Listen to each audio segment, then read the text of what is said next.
Hello everyone, welcome to the 11th session of UPSC PYQ analysis. This is Venkat. ఎలా ఉన్నారు అందరూ? So మీరందరూ ఈ సెషన్స్ని రెగ్యులర్గా ఫాలో అవుతున్నారని అనుకుంటున్నాను. ఒకవేళ ఎవరైనా సరే అప్కమింగ్ ఏపీపీఎస్సీ గ్రూప్ 2 కానీ అండ్ టీఎస్పీఎస్సీ గ్రూప్ 2కి కానీ ప్రిపేర్ అవుతూ ఉంటే వాళ్ళు కూడా ఖచ్చితంగా ఈ సెషన్స్ని వినండి. ఓకేనా? పాలిటీ అనేది మంచి స్కోరింగ్ సబ్జెక్ట్. సో ఖచ్చితంగా మన సెషన్స్ అనేవి మీకు చాలా యూజ్ అవుతుంది. ఇవి ఎందుకంటే మన ప్రజెంట్ గ్రూప్స్ ఎగ్జామ్స్ కూడా యూపీఎస్సీ ప్యాటర్న్లోకే షిఫ్ట్ అవుతున్నాయి. ఇదంతా మనం అబ్జర్వ్ చేస్తూనే ఉన్నాం కాబట్టి యూపీఎస్సీ మోడల్లో నుంచి క్వశ్చన్స్ అయితే మనం ఎక్స్పెక్ట్ చేయొచ్చు అనమాట. ఓకేనా? సో ఈ సెషన్స్ కేవలం యూపీఎస్సీ వాళ్ళకి మాత్రమే కాదు, గ్రూప్స్కి రిలేటెడ్ ఎగ్జామ్స్కి కూడా ఇంపార్టెంట్. సో అందరూ ఈ సెషన్స్ని యూజ్ చేసుకొని మల్టిపుల్ టైమ్స్ డిఫరెంట్ సబ్జెక్ట్స్ని మనం రివైజ్ చేసుకుంటే ఈజీగా ఈ ఎగ్జామ్స్ని మనం క్రాక్ చేయొచ్చు. Okay, right. So without any delay let's start our session. Now let us look at the first question. With reference to the Indian history, the members of the Constituent Assembly from the provinces were. So question వచ్చేసరికి it was all about constituent assembly. మనకి constituent అసెంబ్లీలో ఉన్న members ఎవరైతే ఉన్నారో వాళ్ళని మనం different provinces నుంచి ఎన్నుకోవటం జరిగిందనమాట. సో కాన్స్టిట్యూయెంట్ అసెంబ్లీ నుంచి ఈ మెంబర్స్ ఎవరైతే ఉన్నారో వాళ్ళని ఎలా ఎన్నుకున్నారు, ఎలా వచ్చారు, సో దానికి సంబంధించిన క్వశ్చన్ ఇదని అనమాట. సో ఫస్ట్ ఆప్షన్ చూడండి, the members of the Constituent Assembly from provinces were directly elected by the people of those provinces. Second option చూడండి, nominated by the Indian National Congress and Muslim League. అంటే Indian National Congress వాళ్ళు and Muslim League వాళ్ళు ఈ మెంబర్స్ని ఎన్నుకున్నారు అని చెప్పిస్తున్నాడు. And elected by the provincial legislative assemblies. So provinces అంటే నథింగ్ బట్ స్టేట్స్. సో ఆ స్టేట్స్లో లెజిస్లేటివ్ అసెంబ్లీస్ ఉంటాయి కదా. సో అందులో ఉన్న వాళ్ళు ఈ ప్రొవిన్సెస్ నుంచి కాన్స్టిట్యూయెంట్ అసెంబ్లీకి కొంతమంది మెంబర్స్ని ఎన్నుకున్నారు. ఇదొక option. Selected by the government for their expertise in constitutional matters. So ఇది డైరెక్ట్ క్వశ్చన్. మనకు ఆన్సర్ వచ్చేసరికి ఆప్షన్ సి. ఇప్పుడు దీనికి సంబంధించిన ఎక్స్ప్లెనేషన్ మనం చూద్దాం. సో మనకి కాన్స్టిట్యూయెంట్ అసెంబ్లీ ఏదైతే ఉందో దీనికి సంబంధించిన సీట్స్ మనం 3 గ్రూప్స్గా క్లాసిఫై చేసామన్నమాట. ఓకేనా? సో ఈ క్లాసిఫికేషన్ ఎలా ఉందంటే బేస్డ్ అపాన్ కమ్యూనిటీస్ని బేస్ చేసుకొని మనం క్లాసిఫికేషన్ అయితే చేసాం. సో ఫస్ట్ కమ్యూనిటీ వచ్చేసరికి ముస్లిమ్స్, సెకండ్ కమ్యూనిటీ వచ్చేసరికి సిఖ్స్, థర్డ్ కమ్యూనిటీ వచ్చేసరికి జనరల్. సో ఇక్కడ ఎలా జరిగేదంటే ముస్లిం కమ్యూనిటీకి సంబంధించిన రిప్రజెంటేటివ్స్ ఎవరైతే ఉన్నారో వీళ్ళని కేవలం ముస్లిమ్స్ వాళ్ళే ఎన్నుకోవడం జరుగుతుందన్నమాట. అంటే ముస్లిమ్స్ నుంచి కొంతమంది వచ్చి పోటీ చేయడానికి నిలబడటం జరుగుతుంది. అండ్ ఆ ముస్లింకి కమ్యూనిటీకి సంబంధించిన వాళ్ళే ఓటు వేసి ఆ ముస్లింకి కమ్యూనిటీకి సంబంధించిన వాళ్ళని ఒకరిని ఎన్నుకోవడం జరుగుతుందన్నమాట. నెక్స్ట్ సేమ్ అంతే, ఈ సిక్స్ని రిప్రజెంట్ చేసే రిప్రజెంటేటివ్ ఎవరైతే ఉన్నారో వాళ్ళని ఎన్నుకునే వాళ్ళు కూడా సిక్కి కమ్యూనిటీకి సంబంధించిన వాళ్ళే అనమాట. Next general. సో జనరల్కి సంబంధించిన ఈ రిప్రజెంటేటివ్ని కూడా అంటే రిమైనింగ్ వాళ్ళు అంటే excluding Muslims and Sikhs. So ముస్లిమ్స్ని సిక్స్ని తీసేసి మనం పక్కన పెడితే మిగతా కమ్యూనిటీస్ ఎవరైతే ఉన్నారో సో వాళ్ళ నుంచి కొంతమంది రిప్రజెంటేటివ్స్ వచ్చి పోటీ చేయడం జరుగుతుంది. And Muslims and Sikh community కాకుండా రిమైనింగ్ పీపుల్ ఎవరైతే ఉన్నారో వాళ్ళు ఈ జనరల్ రిప్రజెంటేటివ్స్ని ఎన్నుకోవడం జరుగుతుందన్నమాట. ఓకేనా? Right. So number of seats దేన్ని బేస్ చేసుకొని డిసైడ్ చేస్తారు సార్ అంటే it depends upon their population. So Muslim కమ్యూనిటీకి సంబంధించిన పాపులేషన్ ఎంత, సిక్ కమ్యూనిటీకి సంబంధించిన పాపులేషన్ ఎంత, అండ్ రిమైనింగ్ అంటే జనరల్ అంటే it includes all communities except Muslim and Sikhs. So వీళ్ళ యొక్క పాపులేషన్ ఎంత, వీటిని బేస్ చేసుకొని వీళ్ళకి సీట్స్ని అలొకేట్ చేసేవాళ్ళు అనమాట. సో ఒకవేళ ముస్లిం పాపులేషన్ బాగా ఎక్కువ ఉందనుకోండి వాళ్ళకి ఎక్కువ సీట్స్ అనేది రిజర్వ్ చేసి పెట్టేవాళ్ళు. సో ఆ సీట్స్లో పోటీ చేయడానికి కేవలం ముస్లిం కమ్యూనిటీకి చెందిన వాళ్ళే ముందుకు వచ్చి పోటీ చేస్తారనమాట. అండ్ వాళ్ళని ఎన్నుకోవడానికి ఓట్లు వేసేది కూడా ముస్లిం కమ్యూనిటీకి సంబంధించిన వాళ్ళే. ఓకేనా? అలాగే సిక్ కమ్యూనిటీకి సంబంధించిన పాపులేషన్ బేస్ చేసుకొని వాళ్ళకు కూడా కొన్ని సీట్స్ ఇస్తారు. ఓకేనా? ఎగ్జాంపుల్ కింద ఒక 10 or 5 అలాగా. సో ఆ కమ్యూనిటీలో ఆ పర్టికులర్ లొకేషన్లో నిలబడే క్యాండిడేట్ కూడా సిక్ కమ్యూనిటీకి సంబంధించిన వాళ్ళు ఉంటారు. అండ్ ఆ క్యాండిడేట్కి ఆ ఓటింగ్ ప్రాసెస్లో పాల్గొనే వాళ్ళు కూడా సిక్ కమ్యూనిటీకి సంబంధించిన వాళ్ళే అనమాట. ఓకేనా? సో ఆన్సర్ వచ్చేసరికి ఆప్షన్ సి. అండ్ ఇక్కడ ఇంపార్టెంట్ పాయింట్ ఏంటంటే they are not directly elected by the people. ఓకేనా? ఆ ప్రొవిన్సెస్లో ఉండే పీపుల్ చేత వాళ్ళు ఎన్నుకోబడట్లేదు. They are elected by the provincial legislative assemblies. So provincial legislative అసెంబ్లీస్లో మెంబర్స్ ఎవరైతే ఉన్నారో వాళ్ళు ఈ కాన్స్టిట్యూయెంట్ అసెంబ్లీకి మెంబర్స్ని ఎలక్ట్ చేసుకొని పంపిస్తారనమాట. ఓకేనా? Right. So this is all about first question. Now move on to the second question. Now let us look at the second question. Which one of the following statements is correct? So కింద 4 statements ఇచ్చాడు, దాంట్లో correct statement ఏంటో అడుగుతున్నాడు. In India the same person cannot be appointed as governor for 2 or more states at the same time. So ఈ option wrong అనమాట. మన ఇండియాలో ఏంటంటే ఒక పర్సన్ని కేవలం ఒక స్టేట్కి మాత్రమే ఉండాలి, ఓకేనా, అదే పర్సన్ ఇంకొక స్టేట్కి గవర్నర్ లాగా ఉండకూడదు అని అయితే రూల్ లేదనమాట. సో మనం ఏ అనే పర్సన్ని ఎక్స్ అనే స్టేట్కి, వై అనే స్టేట్కి, జెడ్ అనే స్టేట్కి, ఇలా ఎన్ని నెంబర్ ఆఫ్ స్టేట్స్కైనా సరే ఈ సేమ్ పర్సన్నే మనం గవర్నర్ లాగా పెట్టవచ్చు అనమాట. కావాలనుకుంటే గవర్నర్ని కేవలం ఒక స్టేట్కే మనం పెట్టవచ్చు, అదే గవర్నర్ని కావాలనుకుంటే 2 స్టేట్స్కి పెట్టవచ్చు. సేమ్ పర్సన్ని మనం 3 స్టేట్స్కి కూడా గవర్నర్ లాగా పెట్టవచ్చు అనమాట, ఓకేనా. సో చూడండి, in India the same person cannot be appointed as governor for 2 or more states at the same time. ఇక్కడ ఒకవేళ కెనాట్ కాకుండా కెన్ అని ఇచ్చుంటే ఈ స్టేట్మెంట్ రైట్ అయ్యి ఉండేదన్నమాట, ఓకేనా. In India the same person can be appointed, ఓకేనా, can be appointed as governor for 2 or more states at the same time. Okay, so first statement wrong. Next చూడండి, the judges of the high courts of the states in India are appointed by the governor of the state, ఓకేనా, just as the judges of supreme court are appointed by president. So ఈ statement కూడా wrong. So second statement ఏంటంటే high court జడ్జెస్ని appoint చేసేది ఎవరు అంటే honourable president of India, it is not governor. So high court జడ్జెస్ని appoint చేసేది ఎవరంటే honourable president of India, not governor. And chief justice of high court, so హైకోర్టుకి సంబంధించిన చీఫ్ జస్టిస్ ఎవరైతే ఉన్నారో సో ఆయన్ని కూడా అపాయింట్ చేసేది ఎవరంటే హానరబుల్ ప్రెసిడెంట్ ఆఫ్ ఇండియా అనమాట, ఓకేనా. అండ్ ఈ చీఫ్ జస్టిస్ ఆఫ్ హైకోర్ట్ని అపాయింట్ చేసేటప్పుడు అప్పుడు మన ప్రెసిడెంట్ ఎవరైతే ఉన్నారో he has to consult with chief justice of India and respective state governor, ఓకేనా. సో హైకోర్టు జడ్జెస్ని అపాయింట్ చేసేది ఎవరంటే honourable president, it is not governor. And ఆ హైకోర్టులో చీఫ్ జస్టిస్ని ఎన్నుకునేది సో అపాయింట్ చేసేది ఎవరంటే honourable president in consultation with chief justice of India and respective state governor. So judges of హైకోర్ట్ని ఇక్కడ ఏమని ఇచ్చాడంటే so judges of high courts of the states are appointed by governor. So అందుకని second statement wrong అనమాట, ఓకేనా, right. Next, no procedure has been laid down in the constitution of India for the removal of a governor from his or her post. So ఈ statement రైటే అనమాట, third statement రైటే. So మనకేంటంటే governor removal process ఏదైతే ఉందో దానికి ఎటువంటి ఒక పర్టికులర్ గ్రౌండ్స్ అనేది డిఫైన్ చేయలేదన్నమాట మన కాన్స్టిట్యూషన్లో.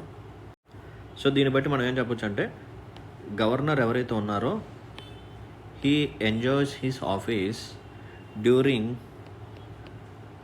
Pleasure of president,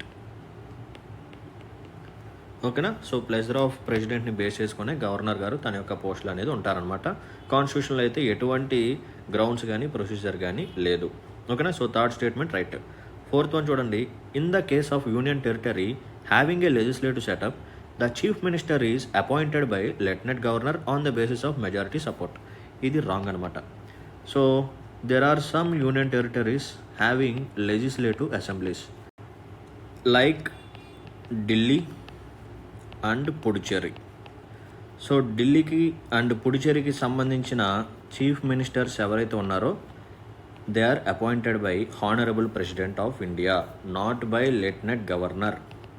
lieutenant governor చేత వాళ్ళే అపాయింట్ చేయడం జరగదన్నమాట, ఓకేనా. So there are some union territories in India having legislative assemblies like Delhi and Puducherry. So ఈ లెజిస్లేటివ్ అసెంబ్లీస్లో ఉన్న చీఫ్ మినిస్టర్స్ ఎవరైతే ఉన్నారో సో వాళ్ళని అపాయింట్ చేసేది ఎవరంటే honourable president of India, it is not lieutenant governor. So option 4 అనేది రాంగ్. సో కరెక్ట్ ఆన్సర్ వచ్చేసరికి థర్డ్ స్టేట్మెంట్, ఓకేనా, right. Now let us look at the third question. Consider the following statements. So 3 statements ఇచ్చాడు. So దాంట్లో which of the above are correct అని చెప్పి అడుగుతున్నాడు అనమాట, right. So first statement చూడండి, the council of ministers in the centre shall be collectively responsible to parliament. So first statement వచ్చేసరికి council of ministers గురించి. So వాడు ఏమని ఇచ్చాడంటే కౌన్సిల్ ఆఫ్ మినిస్టర్స్ ఎవరైతే ఉన్నారో they are collectively responsible to parliament అని చెప్పి ఇచ్చాడనమాట. ఇది wrong. So according to article 75, council of ministers are collectively responsible to Lok Sabha, not Rajya Sabha. So దీన్ని బట్టి మనం ఏం చెప్పొచ్చు అంటే not for parliament, because parliament includes both Lok Sabha as well as Rajya Sabha. So మనకి పార్లమెంట్లో లోక్సభ ఉంటుంది, రాజ్యసభ ఉంటుంది, కాబట్టి లోక్సభ ఒక్కటే కాదు, కాబట్టి ఈ స్టేట్మెంట్ అనేది రాంగ్ అనమాట. So council of ministers under article 75 they are collectively responsible to Lok Sabha, not Rajya Sabha. So option 1 ఎక్కడైతే ఉందో వీ కెన్ ఎలిమినేట్. సో ఈజీగా మనకి ఆన్సర్ వచ్చేసరికి B 2 and 3 only. Second statement చూడండి, the union ministers shall hold office during the pleasure of the president of India. Yes, ఈ statement రైటే. So direct statement అది. Union ministers ఎవరైతే ఉన్నారో వాళ్ళు వాళ్ళ యొక్క పోస్ట్లో ఎంతకాలం ఉంటారంటే during the pleasure of president of India. Next, the prime minister shall communicate to the president about the proposals for legislation. So honourable prime minister ఎవరైతే ఉన్నారో, సో ప్రైమ్ మినిస్టర్ ఏం చేస్తూ ఉంటారంటే కౌన్సిల్ ఆఫ్ మినిస్టర్స్ తీసుకునే decisions regarding legislation. So ఫ్యూచర్లో ఏదైనా act తీసుకురావాలన్నా, ఏదైనా చట్టాన్ని తయారు చేయాలన్నా, ఏదైనా లాని తీసుకురావాలన్నా, లేకపోతే పార్లమెంట్లో ఏదైనా బిల్లుని ప్రపోజ్ చేయబోతున్నా కానీ, ఇనిషియేట్ చేయబోతున్నా కానీ, సో కౌన్సిల్ ఆఫ్ మినిస్టర్స్ తీసుకునే డెసిషన్స్ ఏవైతే ఉన్నాయో వాటిని హానరబుల్ ప్రెసిడెంట్ గారికి కమ్యూనికేట్ చేస్తూ ఉంటారనమాట. So it is the duty of honourable prime minister. ఓకేనా? సో థర్డ్ స్టేట్మెంట్ కూడా రైటే. సో ఆన్సర్ వచ్చేసరికి option B 2 and 3 right. Now let us look at the fourth question. In the context of India, which of the following principles are implied institutionally in the parliamentary government? Select the correct answer using the codes below. So 3 statements ఇచ్చాడు. So వీటిలో right statements ఏంటో అడుగుతున్నాడు అనమాట. Members of the cabinet are members of parliament. Of course, so మనకి council of ministers ఉన్నారు. So council of ministers include cabinet and ministers of state and deputy ministers. So ఇక్కడ cabinet అంటే ఏంటంటే nothing but some important portfolios. Important portfolios అంటే ఏంటంటివి? Like defence, లేకపోతే finance, home ministry, ఓకేనా, external affairs, ఇలా కొన్ని ఇంపార్టెంట్ మినిస్ట్రీస్ ఎవరైతే ఉన్నారో సో ఆ మినిస్టర్స్ని మనం క్యాబినెట్ అని చెప్పి పిలుస్తామన్నమాట. ఓకేనా? So members of cabinet are nothing but members of parliament. So they are also a member of parliament. వాళ్ళు ఫస్ట్ మెంబర్ ఆఫ్ పార్లమెంట్ అయిన తర్వాతే వాళ్ళలో కొంతమందిని క్యాబినెట్ అంటే కొన్ని ఇంపార్టెంట్ పోర్ట్ఫోలియోస్లో పెడతారనమాట. కొన్ని ఇంపార్టెంట్ మినిస్ట్రీస్కి సంబంధించిన రెస్పాన్సిబిలిటీస్ వాళ్ళకి ఇవ్వడం జరుగుతుంది. అండ్ కొంతమందిని మినిస్టర్స్ ఆఫ్ స్టేట్గా అపాయింట్ చేస్తారు, అండ్ కొంతమందిని డిప్యూటీ మినిస్టర్స్గా కూడా అపాయింట్ చేస్తారు. ఓకేనా? సో ఫస్ట్ స్టేట్మెంట్ వచ్చేసరికి absolutely right. Ministers hold the office till they enjoy the confidence in parliament. Yes, మనకి పార్లమెంట్లో మినిస్టర్స్ ఎవరైతే ఉన్నారో వాళ్ళకి ఆ హౌస్లో కాన్ఫిడెన్స్ ఉన్నంతకాలం, అంటే మిగతా రిమైనింగ్ మెంబర్స్ ఎవరైతే ఉన్నారో వాళ్ళ యొక్క సపోర్ట్ ఉన్నంతకాలం వాళ్ళు మినిస్టర్స్ పోస్ట్లోనే ఉంటారనమాట. ఒకవేళ నో కాన్ఫిడెన్స్ మోషన్ కానీ మనకి లోక్సభలో ఇనిషియేట్ అయితే, గుర్తుపెట్టుకోండి, నో కాన్ఫిడెన్స్ మోషన్ ఏదైతే ఉందో అది కేవలం లోక్సభలో మాత్రమే మనం ఇనిషియేట్ చేయగలం, రాజ్యసభలో ఇనిషియేట్ చేయడానికి లేదు. సో సక్సెస్ఫుల్గా లోక్సభలో నో కాన్ఫిడెన్స్ మోషన్ ఇనిషియేట్ అయింది అండ్ లోక్సభలో పాస్ అయింది, నెక్స్ట్ రాజ్యసభలో కూడా పాస్ అయింది అనుకోండి. సో అప్పుడు ఈ మినిస్టర్స్ యొక్క పోస్ట్ అనేది పోతుందన్నమాట. ఓకేనా? సో పార్లమెంట్లో వాళ్ళకి కాన్ఫిడెన్స్ అంటే రిమైనింగ్ మెంబర్స్ యొక్క సపోర్ట్ ఉన్నంతకాలం, majority of the members support ఉన్నంతకాలం వాళ్ళు మినిస్టర్స్ పోస్ట్లోనే ఉంటారనమాట. సో సెకండ్ స్టేట్మెంట్ కూడా రైటే. థర్డ్ వన్ చూడండి, cabinet is headed by head of the state. ఇక్కడ చూడండి, హెడ్ ఆఫ్ ద స్టేట్ అంటే ఎవరు? హెడ్ ఆఫ్ ద స్టేట్ ఎవరంటే nothing but honourable president of India. But cabinet ఏదైతే ఉందో దీనికి హెడ్ ఎవరంటే హానరబుల్ ప్రైమ్ మినిస్టర్ అనమాట. It is not honourable president, it is honourable prime minister. So option 3 wrong అనమాట. So correct answer వచ్చేసరికి option A 1 and 2 only. So members of the cabinet members of the పార్లమెంటే, and ministers ఎవరైతే ఉన్నారో వాళ్ళకి పార్లమెంట్లో majority of the members support ఉన్నంతకాలం వాళ్ళు ఆ పోస్ట్లోనే ఉంటారు. అండ్ క్యాబినెట్ని లీడ్ చేసేది ఎవరంటే honourable prime minister. It is not head of the state or honourable president. Right. Now let us look at the last question of the day. Consider the following statements. Attorney General of India can take part in the proceedings of Lok Sabha, can be a member of committee of Lok Sabha, can speak in Lok Sabha, can vote in Lok Sabha. Which of the above statements are correct? So question దేనికి మీద అంటే attorney general of India గురించి ఇచ్చారనమాట. Attorney general of India. So మనం attorney general of India గారిని మనం ఏమని పిలుస్తామంటే highest law officer. He is the highest law officer in India. ఓకేనా, రైట్. సో అటార్నీ జనరల్ గారి గురించి ఉన్న ఆర్టికల్ ఏంటంటే article 76. So article 76 of Indian constitution ప్రకారమే మనకి ఆఫీస్ ఆఫ్ అటార్నీ జనరల్ అనేది క్రియేట్ అయింది.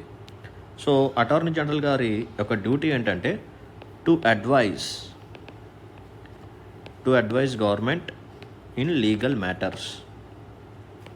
ఎటువంటి లీగల్ మ్యాటర్స్లో అడ్వైస్ కావాలన్నా సరే అటార్నీ జనరల్ గారిని అప్రోచ్ అవ్వచ్చు అనమాట. So attorney general of India గారు he also advise the government of India. And government of ఇండియాకి రిలేటెడ్ కేసెస్ ఏవైనా ఉన్నా సరే గవర్నమెంట్ ఆఫ్ ఇండియా తరపున వాదించేది ఎవరంటే అటార్నీ జనరల్ ఆఫ్ ఇండియా గారే. ఓకేనా. సో గవర్నమెంట్ రిలేటెడ్ కేసెస్ ఏదైనా ఒక కేసులో గవర్నమెంట్ ఆఫ్ ఇండియా కానీ ఇన్వాల్వ్ అయ్యి ఉంటే సో గవర్నమెంట్ ఆఫ్ ఇండియా తరపున ఒక లాయర్ గారు కావాలి కాబట్టి సో ఆ రోల్ని ప్లే చేసేది ఎవరంటే attorney general of India. And ఇక్కడ స్టేట్మెంట్ చూడండి, he can take part in the proceedings of Lok Sabha. Yes, first statement రైటే. సో లోక్సభలో ఈయన ఎటువంటి మీటింగ్స్కైనా అటెండ్ అవ్వచ్చు, ఎటువంటి ప్రొసీడింగ్స్లో అయినా సరే ఈయన పార్టిసిపేట్ చేయొచ్చు అనమాట. And he can be a member of Lok Sabha of a committee. He can be a member of a committee of the Lok Sabha. So లోక్సభలో డిఫరెంట్ కమిటీస్ ఉంటాయి. సో ఆ డిఫరెంట్ కమిటీస్లో కూడా ఈయన మెంబర్ లాగా ఉండొచ్చు. And he can speak in Lok Sabha.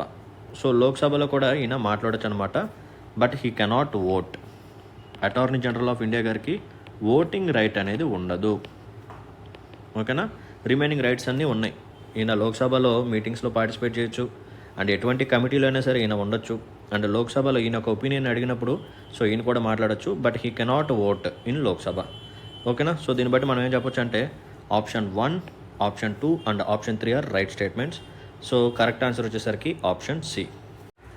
Now let us discuss some of the important points regarding attorney general of India. ఇంకొన్ని important points ఉన్నాయి, అవి కూడా మనం మాట్లాడుకుందాం. So attorney general of India he is appointed by honourable president. So president will appoint attorney general of India.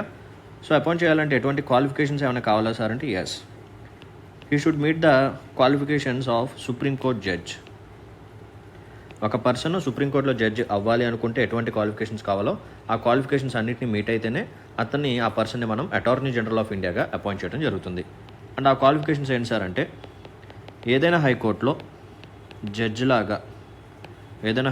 జడ్జిగా 5 years work చేసి ఉండాలి. లేకపోతే ఏదైనా హైకోర్టులో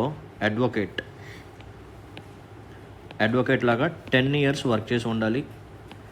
లేకపోతే ఎమినెంట్ జూరిస్ట్